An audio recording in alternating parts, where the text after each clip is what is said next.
Greetings and salutations, everyone. I hope everyone is still doing well, and welcome to this night ending bonus upload. Before we jump into it, a couple quick links. As many of you know, I rely on Patreon, PayPal, channel membership, and the merch to help the channel to continue to grow and go. Links to Patreon, PayPal, and channel membership is in the description below. Merch displayed directly under the video. Also, Dogman Frightening Encounters, Volume 1 through 3, the audiobook versions. They were written and researched by Tom Lyons, narrated and produced by me, Jeff Nadolny. Those audiobooks are available on Audible, Amazon, and iTunes, links to which are also in the description as well. And finally, last but definitely not least, if you'd really like to help support the channel to continue to grow and go, simply subscribe. It does not cost a cent. Click the like button, takes half a second. If you don't want to miss out on any of the informative uploads that I put out daily, click that bell icon, and folks, please leave a comment and share the video. Why? Well, because all of these things really do help the channel to continue to grow and go. And yes, folks, they definitely do matter. Now, everyone, I have taken far too much of your time. Let's jump in to this night-ending bonus upload, shall we? This is a briefing given by Captain Mark Richards. His father, the Dutchman, was an American hero, just like this man. He was sentenced in 1982 for a murder that he did not commit. Phil Schneider, Bill Cooper, Tom Castiello, all knew this man, and all four were taken out in their own way by the government. Phil Schneider and Tom Castiello Phil Schneider was created hanging by the government. Tom Castiello just disappeared after his family did, which we know where they went. They went to a deep underground military base. Bill Cooper was shot in his front yard. Mark Richards was jailed for the rest of his life for a murder he did not commit. And then, to top it off, the government wanted to just really annihilate his credibility and made him out like he was a crazy man. So it's so weird to think about. You know, these four men were part of the Battle of Dolce, and four men that were a major part of it were all silenced in different ways by the same hand of the U.S. government, the CIA. Let's get into it.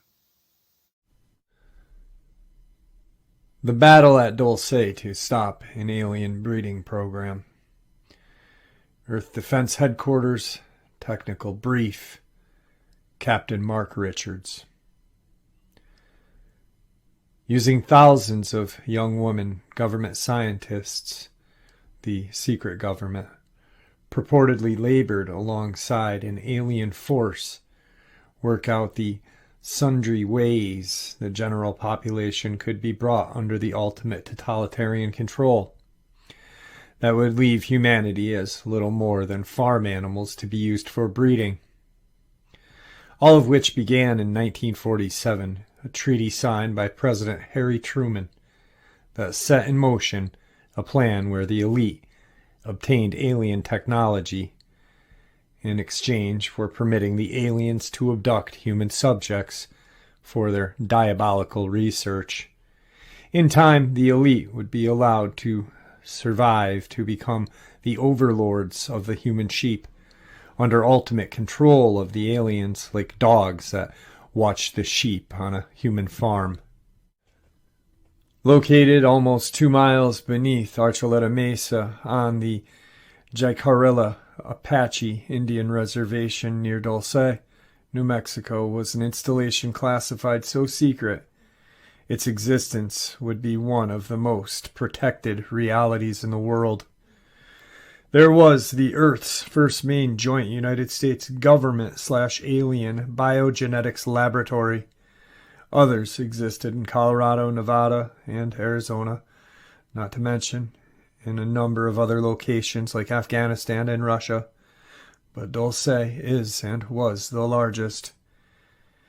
In an era when the officers in charge of the major military units were still part of a generation that looked on young women, potential mothers, as a treasure to be protected, to learn that thousands of young females were being abducted and even created for use as sex slaves by aliens was simply too much for such men to allow to continue. The turning point came when National Security Advisor Dr. Zbigniew Brzezinski met President Jimmy Carter in the White House on June 14, 1977, with a number of other intelligence operatives and leaders to bring the president up to speed on a number of top-secret programs, including Project Aquarius and the work being done at Dolce, Area 51, and other secret bases. Brzezinski, a member of the power elite that backed the Gray, never guessed that the president would be so shocked that he would soon turn to trusted military advisors in the military intelligence community for options of how to stop what had been going on. The National Security Agency had been secretly fighting the alien cause and the humans that worked for or with the aliens since its establishment in the mid-50s. Project Aquarius was originally established in 1953 by order of President Eisenhower under control of NSC and MJ-12, Majestic 12. In 1966, the project's name had been changed from Project Gleam, which became Project Aquarius, and portions of it went into deep cover, hidden even from the CIA and the NSC. At that point, the NSA had opened Department X to identify and study all alien or enemy operations that could be a threat to the United States or the human race in general. Department Z to react and neutralize any sort of threat to the United States or the human race. Under secret presidential order signed by Jimmy Carter, the NSA, Department Z, the newly established Delta Force, and a specially hand-picked group of Air Force SOC, Navy SEAL, and Army Rangers were organized for a mission so secret that not even command officers were told what it was about until the night of the attack. The only attack team leaders who knew what this would be about were the men involved in the NSA Department Z, who had been involved with fighting aliens for years. The commanding officer of the attack was none other than Captain Mark Richards, son of infamous Dutchman Major Ellis Lloyd Richards, who had been the commander of international security since Admiral Chester W. Nimitz died in 1966. By 1978, the NSA Department X was warning the human commanders of new programs starting at Dolce that were so frightening, even seasoned men of war were shocked. Thousands of young human females were being created in test tubes to be slaves for the aliens, but these clones were proving to be less than satisfying for the aliens because they did not suffer the same way that once free victims did. They could be engineered to provide better tools for some of the stranger life forms, but they were proving to be nearly mindless and thus couldn't react with the fear that normal young women could. For that reason, while the clone program would continue, it had been decided that the abduction program would be stepped up, with the forced short-term attacks to increase by 1980 to over 100,000 a year, and the facility to be enlarged for long-term victims, who would stay there for as long as they lived, with numbers over 75,000. The labs at Dolce started cloning human females by a process perfected in the world's largest and most advanced biogenetic facility, Los Alamos. The elite humans who manipulated the world's government from the shadows would soon have a disposable slave race for medical culling of body parts and their own perverted pleasures. Like the alien Greys, the U.S. secret government secretly kidnapped and impregnated young females, then removed the hybrid fetus after a 3-month time period before accelerating their growth in laboratories. Biogenetic DNA manipulation programming was then instilled, many being implanted with all sorts of devices, some that allowed them to be controlled at a distance through RF transmissions.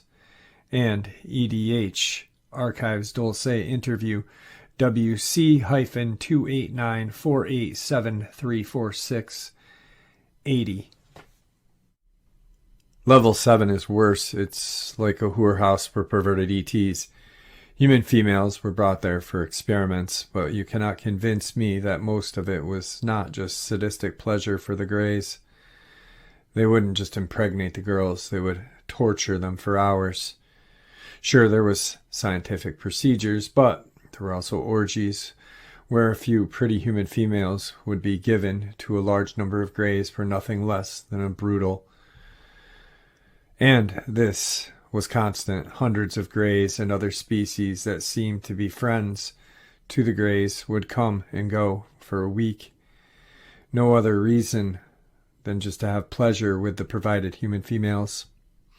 When the truth was evident that the subhumans and other creatures were being produced from abducted human females, impregnated against their will, a secret resistant group formed within the military and intelligence agencies of the U.S. government that did not approve of the deals that had been made with the off-worlders. Many of these brave humans would be assassinated or die under mysterious circumstances, or would be silenced in other ways. But in 1979, they would manage a victory that would cost the Greys and the humans that backed the Greys dearly. The Air Force intelligence officer that reportedly was the man who met with the aliens at Holman Air Force Base in 1964 was the legendary Dutchman Ellis Lloyd Richards, Jr., the same man who would reportedly order the attack on Dolce in 1979, and whose son, Captain Mark Richards, would lead the attack on the facility. The Richards name come up time to time again when one looks into any of the mentioned top-secret projects that military intelligence or the eyes-only top-secret agencies known as international security were involved in from World War II through the Cold War years. The in-house political argument that developed within Majestic 12 in the late 70s when the military intelligence men objected to the deals with some of the aliens on the side for the selfish gain of such groups as the Illuminati of Thousands or the Club of Rome at the expense of thousands of innocents, if not all of mankind, helped to cause the rift that would lead to the military action taken against Dolce facility in 1979.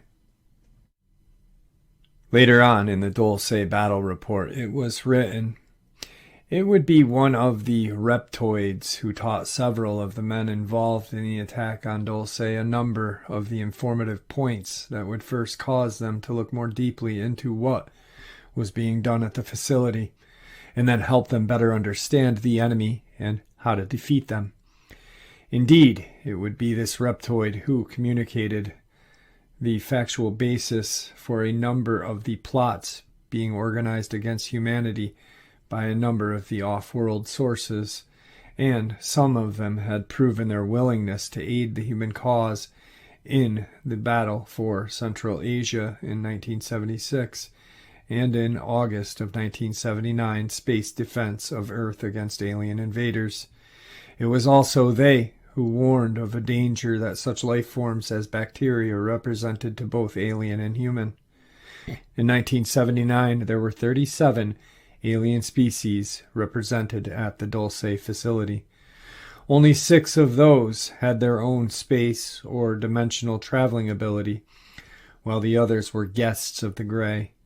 All of those species that had come as guests of the Gray were there for genetic and reproductive experiments with humans, and 8 of those were also interested in humans as a source of food. Of those interested in reproductive experiments, 25 could enjoy direct intercourse with a human female, although several needed the female to be placed on the special hormone treatments ahead of time, and the facility apparently got the reputation for being a pleasure spot for the quadrant. Of course, not all reptoid-type creatures are friendly towards humans. According to Lear and others, the U.S. government may have made a pact with a non-human race as early as 1933. According to some, this race is not human yet claims to have had its origin on Earth. Some sources allege that this predatory race is of Neo-Saurian nature. This has led others to suggest that the dinosaurs which ruled the surface of the Earth in prehistoric times may not have become entirely extinct, as is commonly believed, but that certain of the more intelligent and bipedal hominid mutations of the race developed a form of intellectual thought equal to or surpassing that of the human race. The theory then suggests that some of this race went into space only to return to find that their founders on their home planet had not survived. There were a number of facts quickly put forward. For instance, one branch or mutation of the supposed extinct saurid race was, according to paleontologists, remarkably hominid in appearance, being 3.5 to 4.5 feet in height, with possibly grayish-green skin, and 3-digit clawed hands, and a partially opposable thumb. The opposable thumb and intellectual capacity are the only thing preventing members of the animal kingdom from challenging the human race as the master of planet Earth. For instance, the ape kingdom possesses opposable thumbs, yet it does not possess the intellectual capacity to use them as humans do. The dolphins possess intellect nearing that of a human, but does not possess opposable thumbs or even limbs necessary to build. The cranial capacity of the Stenochrysaurus was nearly twice the size of that of a human being, indicating a large and possibly advanced, though not necessarily benevolent, intellect. According to researchers such as Brad Steger, Val Valerin, Tal Valesk, and others, this may actually be the same type of entity or entities commonly described in UFO encounters, as well as same type of creatures depicted in early 1992 in the nationally viewed CBS presentation Intruders. According to Lear, the government may have established a treaty with this reptilian race, which they later learned, to their horror, was extremely malevolent in nature, and were merely using the treaties as a means to buy time while they methodically established certain controls upon the human race, with the ultimate goal of an absolute domination. The fact that a base like Dolce might house dozens of types and races of ETs would never be admitted by most humans, and would be reduced to the stuff of legends if ever turned over to the general public. The years of work to cover up the alien treaty had worked very well by 1979, and normal people would not admit seeing an alien for fear of being called crazy. The types and races that Dolce at the time of the attack were still in question, and many races have not wanted to admit they're taking part in what took place in 1979. Many victims find their abductors to be nothing less than brutal beasts. The casebooks of researchers are filled with incidences in which malice and hostility play a significant role in the abduction. Unfortunately, most of the victims who suffer these more vile attacks do not get the chance to make any report to any human authority about the event, as they vanish and become another statistic in the growing number of missing persons across the country. In the early 70s, the number of these missing people, most of all young white women, were going up, while the abductions of humans by superhuman forces of varying descriptions appeared to obey the same mechanicalism worldwide. It was clear the young white women were the most frequent victims, and that there was little support for abductees should they survive.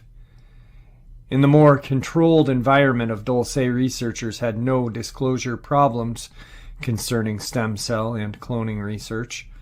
The fertilized eggs of hundreds of healthy young female victims could be harvested constantly for unlimited embryo and stem cell research, killing uncounted human embryos in the search for everything from cures to alien skin infections caused by earth germs to how better create subhuman slave race of cloned worker creatures. Such research also moved into dangerous fields, such as enhancing humans into becoming creatures that would serve other alien needs. One of the more shocking of these that the attackers would find in huge holding pens were the human females who had been enhanced to become reproductive cows as the need for human milk and reproductive systems had grown. Hundreds of young women had been altered to become little more than cows. Free will is always dangerous to a fascist society or a police state. Free will is what allowed a group of men to take the moral high ground and attack the Dolce facility. The attack plan, centering on crippling the main generator, then doing as much damage as possible while freeing as many victims as possible, started to take shape in the fall of '79 after the August space battle between forces of the United States Air Force Space Command and an alien invasion force, with none other than Brigadier General Alderholt brought into the head organization that would be formed for the invasion of the Dolce battle. Funded by Texas businessman Ross Perot, CIA, DIA frontman Edwin Wilson, and a massive black op fund long hidden by Major E.L. Richards Jr., the plan moved forward quickly within a small community of intelligence officers and their backers. Brigadier General Harry C.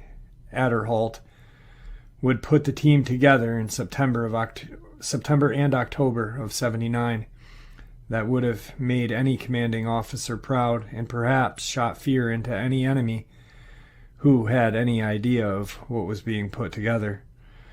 Colonel Roger H.C. Donlin, stationed at Fort Leavenworth at the time, would head one combat team drawing heavily from a newly formed Delta Force, Navy SEALs, and USAF Special Operations Command. Flight teams were organized by astronaut scientist Carl Gordon Hennes and include the best of the best in combat and test pilots with special operations training or who could be counted on to keep their silence, including Captain Mark Richards, who was recovering from his command role in Dragon Squadron in the battle that had taken place in August. While the exact number of human force involved are still so protected that there seems to be no firm record of the exact count, there were never more than a few hundred who knew anything about the operation. The center of the operation was clearly found in the USAF Space Command and the director of IS, Major Ellis E. Richards, Jr. The President of the U.S., the Secretary General of the United Nations, the Chairman of the JCS were never informed of a pending operation. And it should be noted that the humans and aliens involved in the attack took part in the action without orders or clearances from higher authorities. Those who fought against the aliens did so against the will of the human elite. One of the men who was hit the hardest by the horrifying stories emerging out of the Dolce underground base was William Randolph Leathers. Born in St. Louis, Missouri, a graduate of Yale in 1941, he served in the OSS as a captain during World War II, teaching map reading in Aberdeen, Maryland, for much of the war. One of the members of the top-secret task force that hit the secret German military facility in Afghanistan in 1945. He had been a close friend of the Dutchman from that time, moving to Green Bay in Marin County, California. In 1967, to be a part of the headquarters team for IS, his cover was an employee with John Hancock Life Insurance Company. Captain Leathers had lost his wife in 1971 and identified with several of the husbands and fathers of victims. He had 4 children of his own. For his own reasons, Captain Leathers died October 22, 2001 at the age of 83. It would be Leathers who worked with NRO satellite photos, U-2 and SR-71 photos, the military maps of the area, until all of the major portals to the Dolce complex were spotted and marked. He would lead one of the assault teams himself. Having turned 60 in 1978, Captain Leathers would be the oldest member of the assault team to take an active role in the attack. Most of the troops would come from 3 sources: the Delta Force, U.S. Air Force SOC, the NSA Department Z. The U.S. Army's 1st Special Force Operation Detachment, Delta, would be one of the 2 of the U.S. government's principal unit tasked for counterterrorism operations outside of the U.S., the other being Naval Special Warfare Development Group, better known as SEAL Team 6. Delta Force was created by the United States Army Colonel Charles Beckwith in 1977, November 19th, in direct response to numerous well-publicized terrorist incidents that occurred in the 70s. From the beginnings, Delta was heavily influenced by the British SAS, a philosophical result of Colonel Beckwith's year-long 62-63 exchange tour with that unit. The Delta Force at Bragg was already considered the best special operations training facility in the world. After the assault on Dolce, the CQB indoor training range would be given the ominous nickname House of Horrors in memory of what could not be remembered. Most important, the Delta Force had their own fleet of helicopters, an aviation platoon, painted in civilian colors and fake registration numbers. The helicopters could deploy with Delta operators and mount gun pods to provide air support as well as transportation, while not being easy to spot as military units from the ground. It was decided that these air units, after delivering Delta operators to several locations for forced entry into the facility, would come in with NSA Z team as air support in the assault on a main landing port.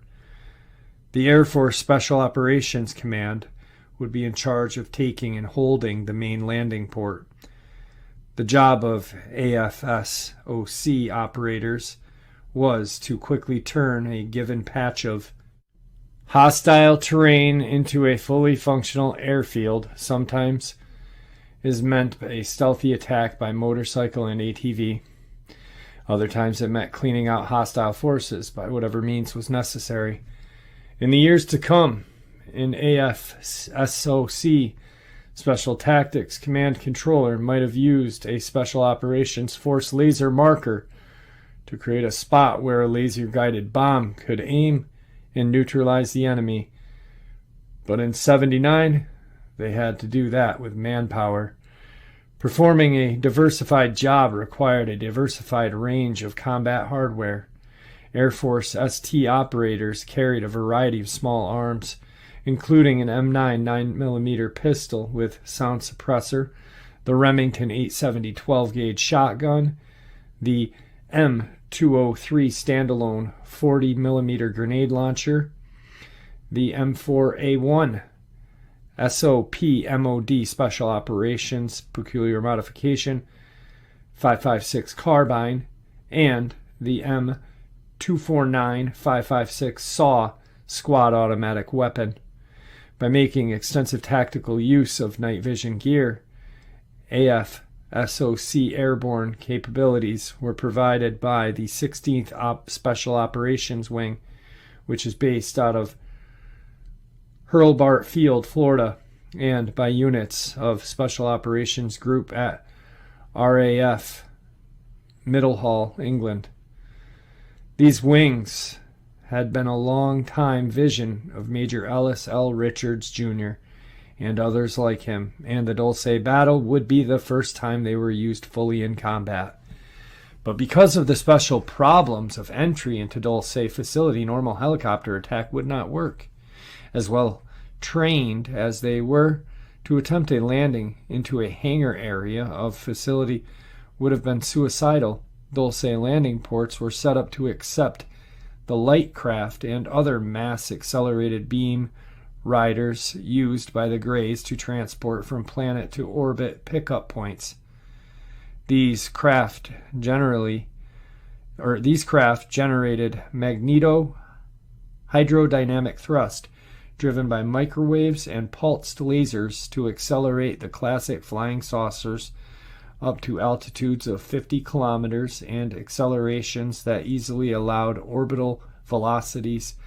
This made the human style of liftoff chemical rockets an expensive folly and allowed the aliens Earth-to-orbit travel at will for a relatively low cost. It also gave the human forces a way into the facility. Because an infrastructure of orbiting stations were used to reflect energy from a solar power station hidden on the dark side of the moon, there were a number of ways to track such a ship. The light craft focused the microwave energy to create an air spike that deflected oncoming air that could be tracked, and electrodes on the vehicle's rim that ionized air and formed part of a thrust generating system could be seen by real-time cameras and even the human eye at close range. Thus, it was planned that one of the attack teams would enter the facility when the main port's doors were open for incoming light craft. This was not going to be an easy stunt. Sensors around the area set off an alarm if anything got too close to those doors, not to mention warn the operators of any air or space vehicle that got too close. The mouth was too small for anything larger than a good-sized helicopter, but helicopters would be too slow to reach the doors before the base defensive systems went off. And once inside the port area, any attack force would likely be overwhelmed by the base defenders, unless whatever craft was used could carry a number of heavy automatic weapons and land a large number of attackers at one time. The Greys were quite content that no such craft existed in human military inventory, and not even the reptoids had a craft that could be used under all the required conditions that wouldn't be spotted long before it could reach the spot. What they hadn't counted on was one single experimental aircraft that was still so secret that it hadn't even entered on an inventory list. Manufactured by the Bell Corporation, the X-22 was a research craft with some interesting abilities.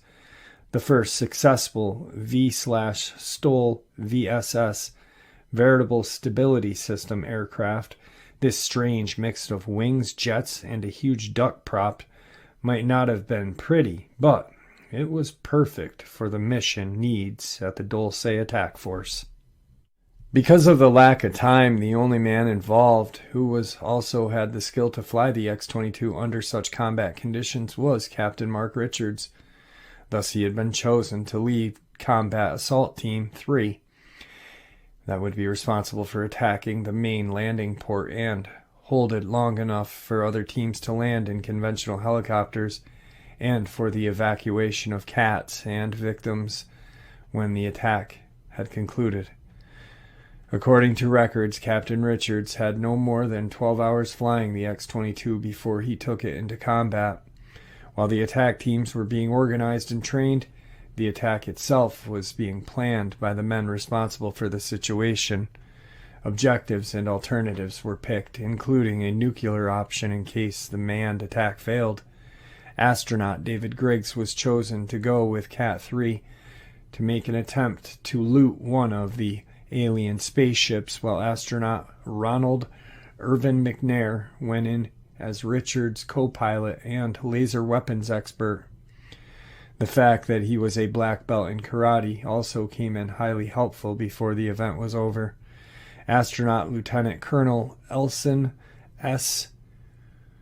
Onizuka, U.S. Air Force, and Colonel Stuart Allen Rosa, U.S. Air Force, also went in as members of Cat-3 to gather info and hopefully escape with alien ship or equipment, with Colonel Russo, commander of Material Acquisition Team, MAT. None of their efforts could be of value, of course, unless the attack plan worked. To make sure of a success, the full information gathering ability of several top-secret departments within the NSA was turned loose on Dolce. Facts were gathered from sources far and wide, including everything from sightings lists in newspapers to interviews with people who had helped build the facility. John V. Chambers, a Kentfield, California resident, spent his working life in management and finance of large engineering construction projects. It would be Chambers who had been involved with the Bechtel work at Dolce and other top-secret projects, who would be contacted by the forces that intended to attack Dolce and become convinced to aid them in their effort. It would be Mr. Chambers who would mention a number of weak points in the Dolce systems that would allow the attack to have much better chance of success. It was Chambers who pointed out major weak points for aliens. It seemed that the aliens had reason to worry about a number of germs found outside the facility, and that some of the alien species were highly vulnerable to a number of human past diseases. The germs and bacteria that are everywhere on the planet that humans and other mammals have, for the most part, developed ways to cope with, can offer great threat to aliens and their life forms. Earth dust or bacteria blowing on winds can be deadly to a life form that has no resistance to such things. What humans refer to as hay fever can be just as deadly to a creature that is having difficult time breathing in the Earth's oxygen-rich atmosphere. It was quickly realized that if the filters used to make the Earth's ear more acceptable for the aliens could be disabled, many of the enemy would soon be sick and unable to continue to fight, and a large number might simply die on the spot. Again, for lack of time, Lieutenant Colonel Onizuka took on an extra duty of leading a secondary team inside the main landing port once Cat-3 had secured the area to disable the central air filter exchange that was next to the landing area. He created the title of Filter Assault Team, or FAT, for his group, with his customary smile. As the intelligence gathering expanded, a number of shocking facts were uncovered. In 1947, the Dutchman had been involved with Admiral Byrd in an attack of the last Nazi base at the South Pole. Now he and others would come to a better understand the connections that the elite humans had developed with the aliens from the days of the Nazi effort to modern times. This included help the aliens to build secret bases all over the Earth, including the base at the South Pole and the facility at Dolce, aiding in the abduction of young women for alien research and pleasure needs, and the addition of more pollution to the planet's atmosphere to bring on global warming to make the Earth more friendly to the alien life forms. One of the most shocking finds was the extent of the alien underground base and transportation network. While tube trains had been expected, the vast bases that had been created came as a shock to even the best-informed officers. The reason such bases became more important now was that the human forces had to quickly find out where every base was that might react to an attack on Dolce, and how long it would take before they would send for rescue forces. Another question was, how would they react in general? Might they attack humanity in some more deadly fashion than simply abducting a few thousand females a year? In the end, it became clear that because of divisions and alien intentions, there was little organization between groups, like a number of competing colleges at their ruin. For the most part, they were only interested in their own little outpost and research. As for the rank-and-file men who took part in the mission, most of the names will be avoided to protect those men who are still alive.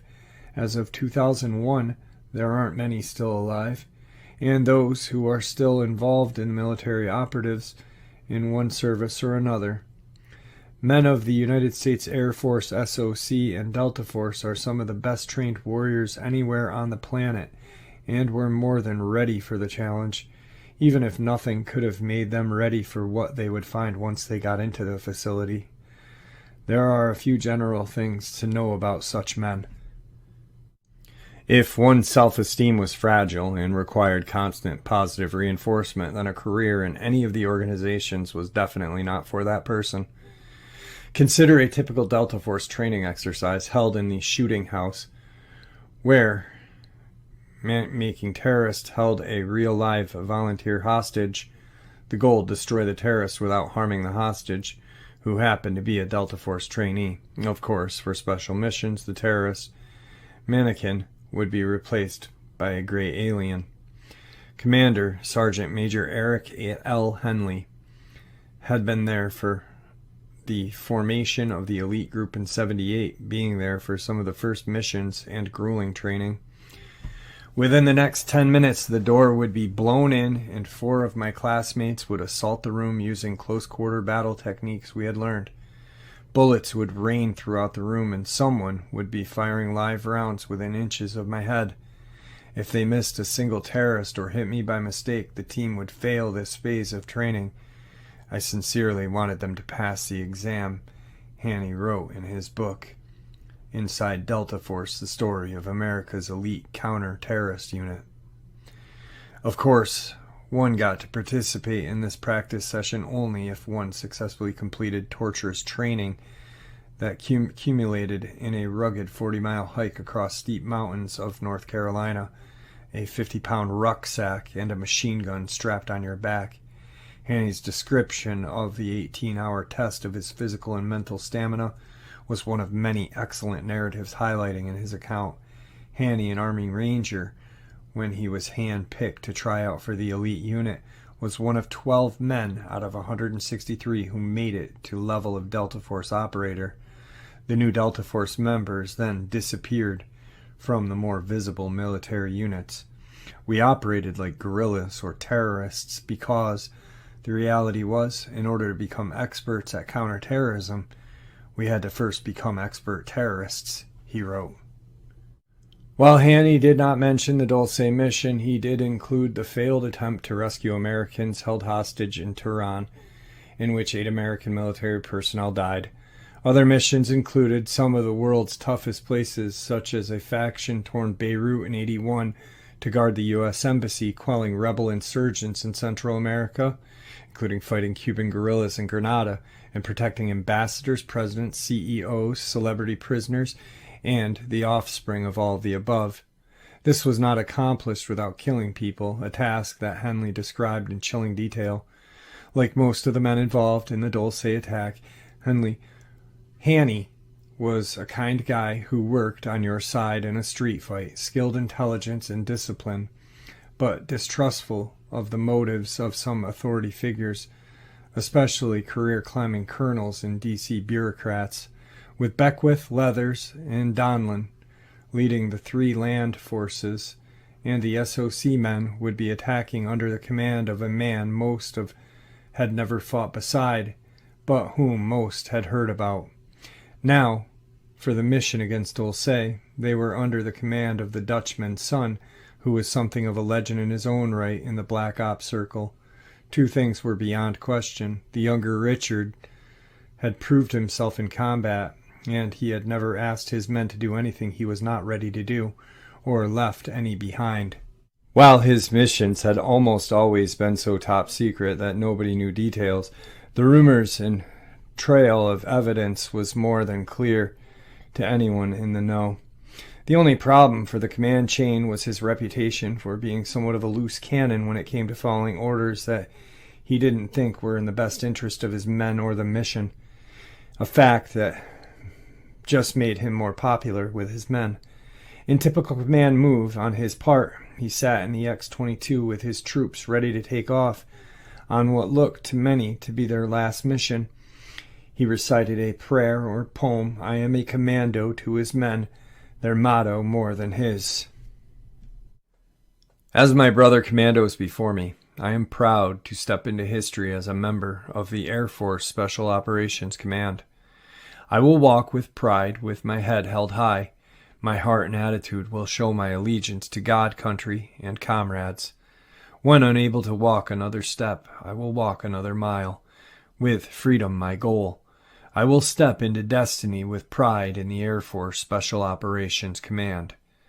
As he powered up the X-22 and gave the order for the helicopters to follow, he pushed the strange tilt-rotor aircraft to its flight limits in a wild high-speed bank over the runway to impress the troops still on the ground and set the tone for the mission. Over the earphones and speakers came first his voice, then the voice of the team members with him in the X-22, singing the Air Force hymn, "Up and Away into the Wild Blue Yonder." "We couldn't very well let a bunch smash open the gates of hell without the rest of us being right behind them," said one United States Air Force helicopter pilot. Timing was everything, with the X-22 taking the first wave of CAT-3 racing over the desert at over 250 miles an hour, with the bottom of its rotor tubes missing the rocks by less than 20 feet at times. They had to hit the main landing port as an expected ship landed. As Cat-1 and Cat-2 came in to the cargo tube trains several levels underground, Cat-4 was going to hit with SEAL team coming through the water intake as the main group hit a small support hatch and would allow them to open another hatch to allow the SEAL team in. Everything, however, revolved around the success of Cat-3's attack in the main landing port, as they had to remove the main security control room and the Sonics weaponry system that were controlled from there. The X-22 came in as planned, racing over the Badlands at over 200 miles an hour, while less than 20 feet off the sand. 5 miles behind her was the main assault force being flown in. Heavy Air Force helicopters, the timing had to be perfect, hanging on the timely arrival of a large disc-like vehicle that was known and expected cargo shuttle from space. As observed, the main landing port blanketed holographic projectors were turned off, and the entry blast doors were opened for the landing shuttle. Witnesses said that Richards brought the X-22 so tightly that its landing gear missed touching the top of the moving disc by only inches, lowering his rotoring craft with the disc until he had cleared the upper support girder system. Then the X-22 shot around the side of the shuttle, using it to block any attack by the main gun mounts in the landing port.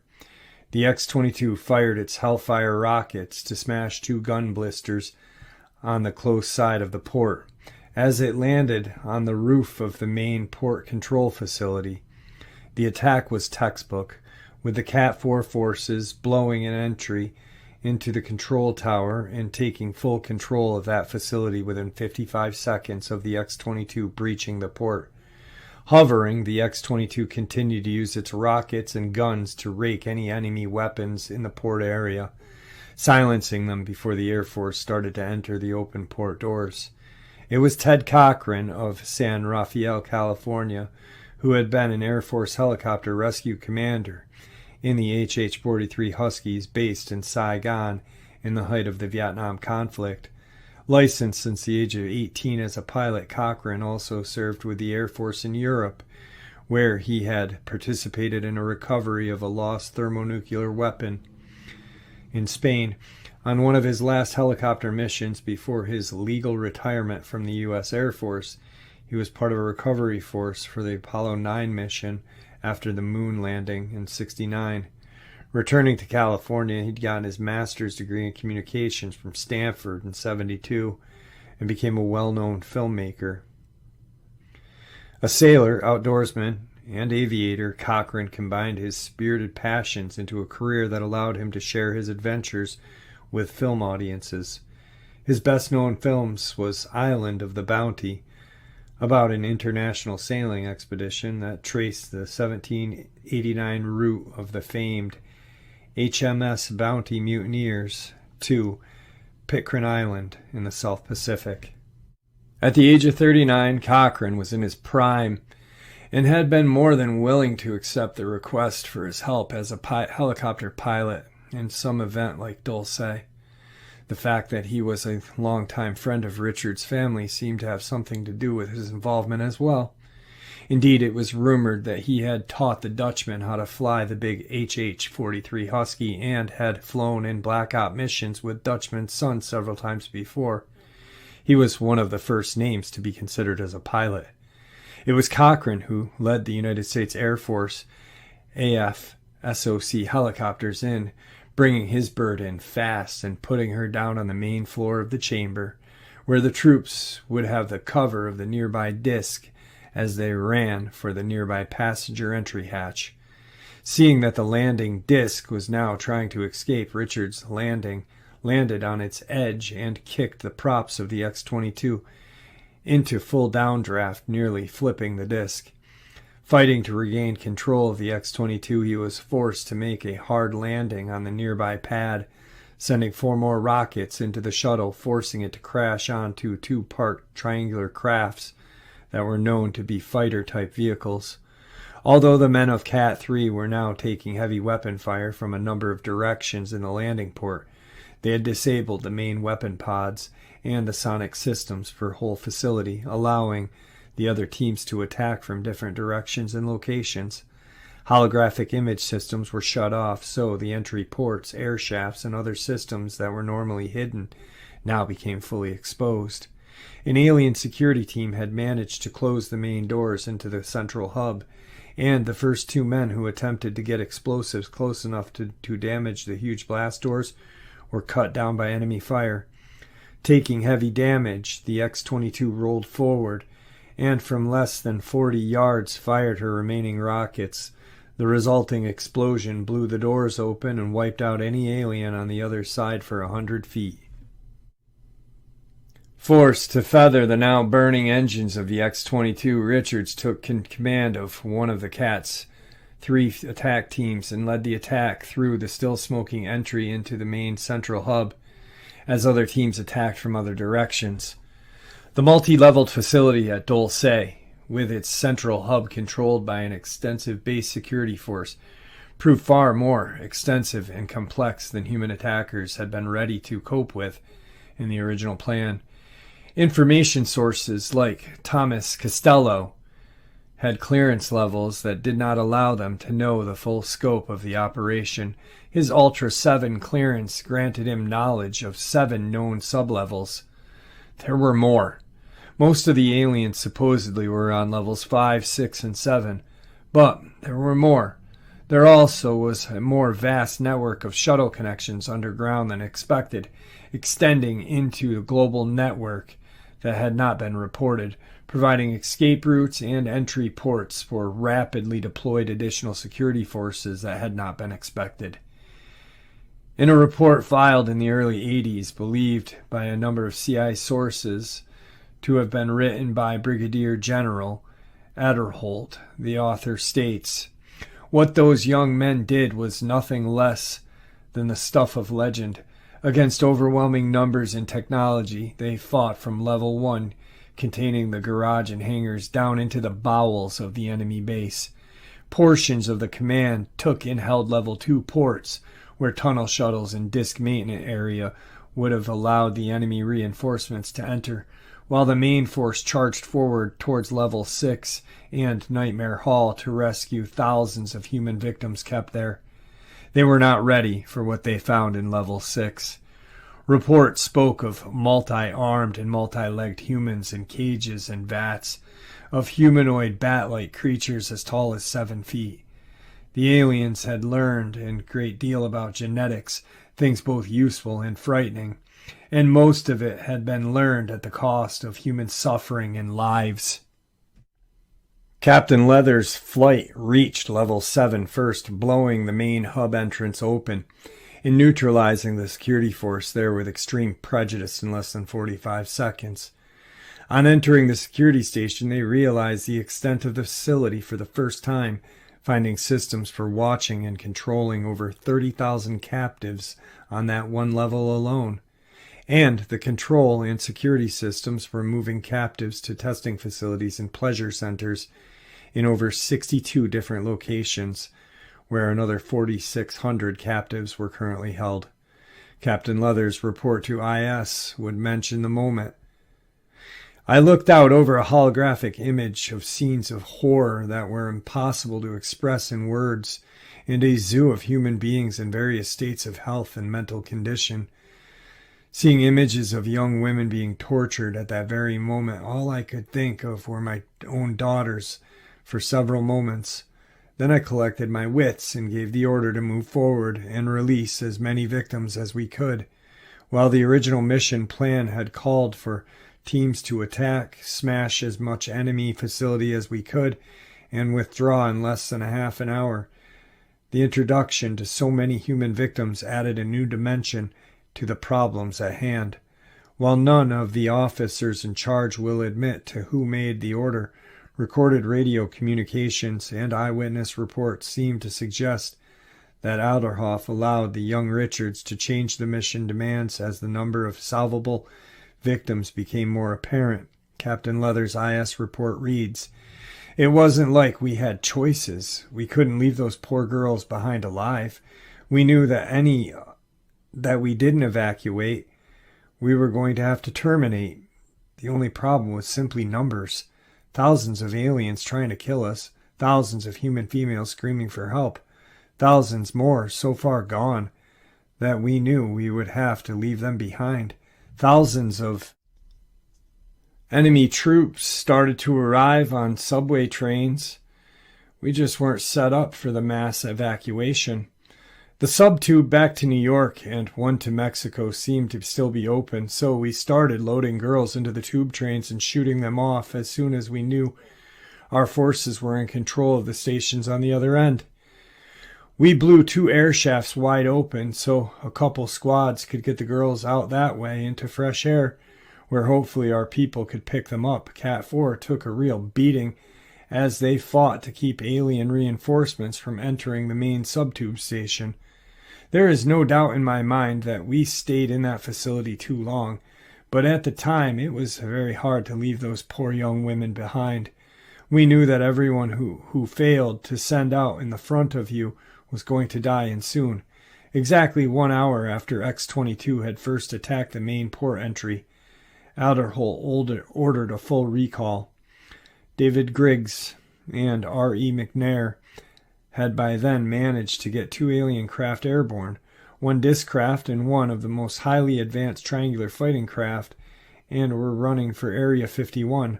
Rosa's men also had managed to get a huge disc-like shuttle moving, in which over 3,600 human females had been loaded and were now being taken to a safe base.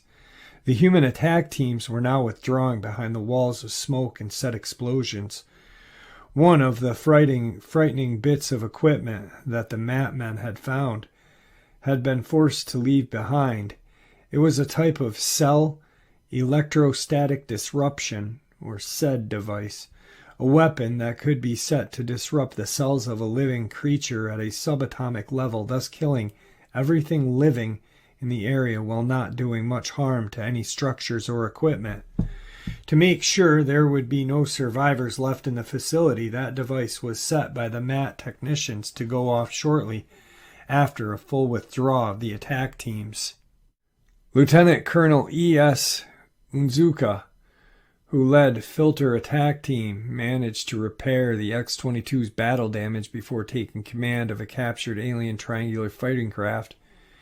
As the wounded Richards fought a running retreat with the last of the rescued females and the survivors of Cat 4 and Cat 3, Onizuka provided cover fire from an alien fighter craft. This gave Richards time to reach and restart X-22 as Colonel Donlin loaded the last victim, as he had two of his men fought off attacking alien shock troops, nearly overwhelmed the human fighters in the X-22, would have likely not made it out into the air if, at that moment, several battlecraft hadn't darted into the port facility and started to lay down a brutal fire pattern against other aliens.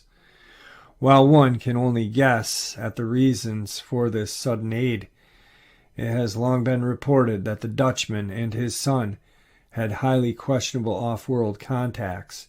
From eyewitness accounts of battlecraft, one had the symbols of its wings of what human experts in the field suggest mark the craft as belonging to something like a prince of a royal house. Whatever the case, the reptile battlecraft fought on the side of the humans. Indeed, two of their craft were lost in the battle and gave the X-22 and Onizuka's fighter craft, the last two helicopters, a chance to escape.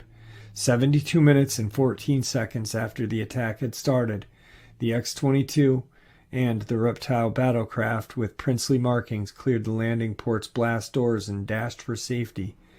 Explosions from dozens of set bombs started to blow enemy craft as they took off, and 35 seconds after they cleared the doors, the CED went off, causing every life form, alien and human, left inside that facility to demolecularize at a subatomic level.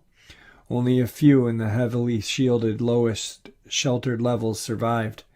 The human female survivors were taken to several top-secret military bases, where they were deprogrammed and rehabilitated so that they could be slowly farmed back into society with no memory of what they had suffered. As the mysterious Commander X stated, "From my own intelligence work within the military, I can say with all certainty that one of the main reasons the public has been kept in total darkness about the reality of UFOs and aliens is that the truth of the matter actually exists too close to home to do anything about. How could a spokesman for the Pentagon dare admit that 5,000 to 10,000 feet underground exists an entire world that is foreign to a belief structure we have had for centuries? How could, for example, our fastest bomber be any challenge for those aerial invaders when we can only guess about the routes they take to the surface, eluding radar as they fly so low heading back to their underground lair? The Greys, or the EBEs, have established a fortress spreading out to other parts of the U.S. via means of vast underground tunnel systems that has virtually existed before recorded history. All of the men involved in any attack teams were either mind-wiped or sworn to secrecy on pain of death or terminated. Because the officers in charge were seen as heroes by many of the political right wing that took control of Washington in '81, most were protected by the changing political elite. Many of those who had either openly backed the alien cause or had profited from it in any way or another were forced to pull back from their position for nearly 10 years. Only when George Bush Sr. became president were the aliens able to return, and then only in a much smaller number. The Battle of Dolce ended the alien hope for using Earth as a breeding tank for subspecies for their takeover of the planet any time in the near future, while the Greys restarted the breeding program in '93, and some of the lower levels of Dolce facility were reopened in '98. The numbers are in the tens of hundreds rather than thousands. The United States Air Force Space Command now tracks all alien craft, with the constant threat that top-secret flights can react and attack an otherworldly enemy at any moment, with dramatic results. Over 50 years of intense UFO interest, investigation, research, evaluation, and theorizing by countless UFO aficionados have enabled modern field investigators to better examine, evaluate, and identify many of the unusual airborne objects that are being reported. Yet a small percentage of the reports continue to elude positive identification. Rumors of what took place in Dolce in '79 have already been reduced to legend at the end of the 20th century. Indeed, the continued con men involved in such reports have helped the United States Air Force cover the truth of the events that took place at Dolce and continue to aid in the effort to hide the ruined facility and those who took part in the events. Men like intelligence officer William Cooper, who have become too loose with their knowledge of the truth, can be discredited in a number of ways or terminated if they become too great of a threat, which he was. It should be clear from their actions and their willingness to challenge authority that these men must never be allowed in such position of power or authority again, or rather such is mindset of a human or shape-shifting elite. While Dutchman was terminated in '96 and his son will be in prison for the rest of his life, the mindset itself that created such men must be crushed if the human race is to know peace with aliens. The illusion of freedom that may be lost by those few who know what is really going on will be a worthy exchange for amazing technology that will come into the hands of the human elite, so the reason that takes part in the new transfer. This may not take place easily, of course, until all human resistance has been removed either through retaining or through conquest. One of the key lessons to be learned from the Dolce battle is as long as there is a small, highly trained and well-equipped human force that can, may, or will go into action on their own accord to protect the people of Earth, easy conquest of the planet becomes difficult. A departmentalized military with some branches so top secret that even the political elite who rule the country are not sure of what is out there is a threat to any enemy.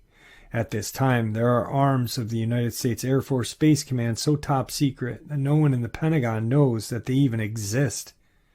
It's anything but a legend. If humanity is to survive long enough to take a historic place in the civilized social structure of the universe, they must either defend themselves from any life form that would harm them or their planet, or surrender themselves to some sort of interplanetary police force that will protect them. At this time, only rumors of such a police force have reached those in the know, leaving self-defense the only real option. The men who attacked Dolce's facility in '79 understood the reality and took the task of defending humanity in their own hands. One can only make subjective guesses at what might have happened if they had not done what they had done. Players in this battle: Brigadier General H.C. Alderholt, Mission Commander; Colonel Charles Beckwith, Commander of Delta Force and Cat 1; J.V. Chambers, Engineer of Bechtel; William Cooper, Intelligence Officer; Colonel R.H.C. Donlin, Commander Cat 4; David Griggs, Astronaut, Liberated UFO; Command Sergeant Major E.L. Haney, Delta Force Commander and Writer; General R.T. Harris, Commander of the United States Air Force Communications Command at Scott Air Force Base 3; Carl Gordon Hennes, Organized Mission Flight Teams; General D.C. Jones, Chairman Joint Chief of Staff; Captain W.R. Leathers, Commander Cat 2; R.E. McNair, Laser Expert, Liberated UFO; Lieutenant Colonel E.S. Onizuka, Commander of FAT, Liberated UFO; Ross Perot, helped fund the mission; Major E.L. Richards, Jr., the Dutchman, Commander-in-Chief of Dolce Mission, Head of IS; Captain M. Richards, Commander of Cat 3; Colonel S.A. Rosso, Commander, MAT; Edwin Wilson, helped fund the mission. Terms: CAT, Combat Assault Team; FAT, Filter Attack Team; MAT, Material Acquisition Team; IS, International Security, VAT Victim Assistance Team, CUT Cleanup Team. All right, folks. So there are some existing interviews with Captain Mark Richards done by Carrie Cassidy called Project Camelot. And just like the other 3 members that were involved in the Dolce War, they really did just try to silence this guy. One, by completely destroying all credibility by putting him in prison, and by really just discrediting everything he says. And, you know, Bill Cooper talks about him in a couple of different books. And Bill Cooper was in the Navy. He was part of naval intelligence, this and that, and along with Captain Mark Richards. But yet, what agency is able to wipe away a military record? Not even expunge it, just wipe it away like it never existed. And there you have it, folks, this night ending bonus. I do hope you all enjoyed it as much as I enjoyed sharing it with you. I'd like to thank you all for supporting the channel. It is, after all, your support that keeps the channel growing and going, and what gives us all a place and a chance to share our experiences and theories judgment-free. Everyone is simply treated with the respect we deserve. Please, everyone, stay safe, happy, healthy, and ever vigilant, keeping an eye on our children, pets, family, and friends. These creatures are real. They are out there and dangerous. Share this information with those you love and care about, and it may just help save their lives someday. Until next time, never stop asking questions, never stop searching for the truth, and God bless you all.